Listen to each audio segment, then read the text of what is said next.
Hindi makapaniwala si Kim Chiu sa dami ng tao na bumisita sa headquarters ng The House of Little Bunny. Sa kanyang Instagram story, ibinahagi ni Kim ang pagdagsa ng mga tao na nagpunta upang mamili ng mga bags na kanyang dinisenyo.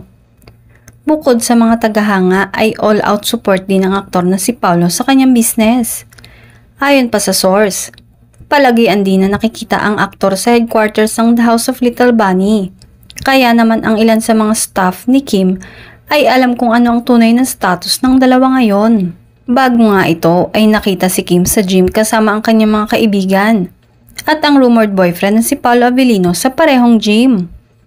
Sa mga video na ibinahagi ni Kim, mapapansin na ang mga kasama niya sa gym ay ang mga taong kasama rin ni Paolo.